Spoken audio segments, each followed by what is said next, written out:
Judgment in the appeal, the Queen on the application of C and the Secretary of State for Work and Pensions.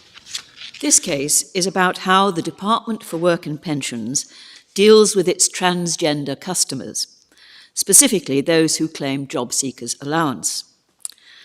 The claimant has transitioned from male to female and received a gender recognition certificate.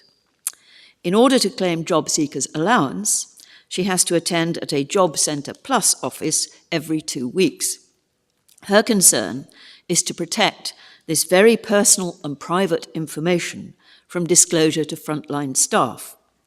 In the past, she has suffered some distressing incidents where her transgender status has been openly referred to. The DWP uses a centralised database, the Customer Information System, the CIS, which records basic information about all its customers, including their present name, title, and sex, and any previous name, title, and sex. However, the fact of a gender recognition certificate and that the reasons for a change of recorded sex is gender reassignment is no longer visible to frontline staff.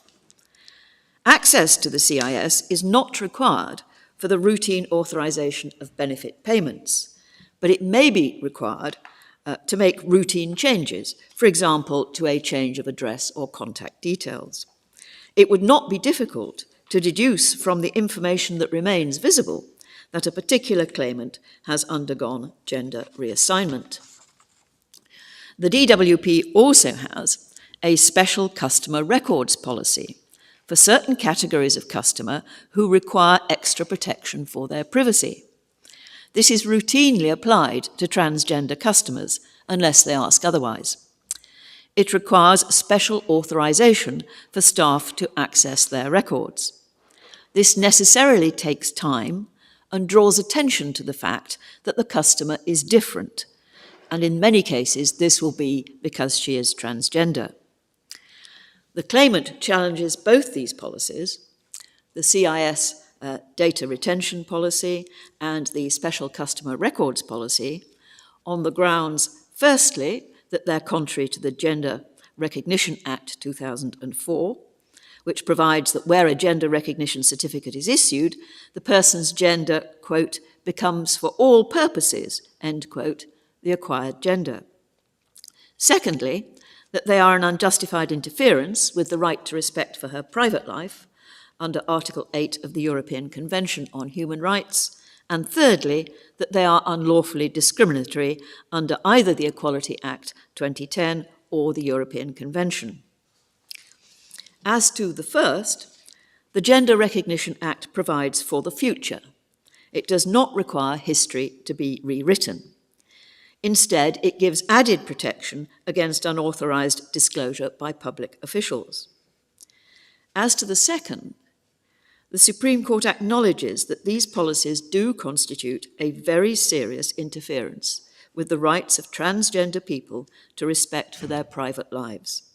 They need to be able to live fully and completely in their current gender, which is an essential component of their identity. But the policies have legitimate aims in the calculation of entitlement to retirement pension and in the detection of identity theft. Frontline staff will rarely need to access the CIS, and it is no simple matter to modify an existing computer system designed to cater for vast numbers of customers which interacts with many other systems in complex ways. The court is in no position to challenge the department's view that further adjustments cannot be made without inordinate expense. This is essentially a matter of administration, and administration is not the business of the courts. The special customer records policy cannot be considered in isolation from the CIS. The problems associated with it are inevitable if access to the CIS is to be limited. The customer can choose between them. It follows, therefore, that both of the policies are justified. For the same reasons, any indirect discrimination involved in the policies is justified for the purpose both of the Equality Act 2010 and of the European Convention. This is not a case of direct discrimination on grounds of gender reassignment. The claimant has not been treated less favourably than others for that reason. The appeal is therefore dismissed. The court made an anonymity order in this case.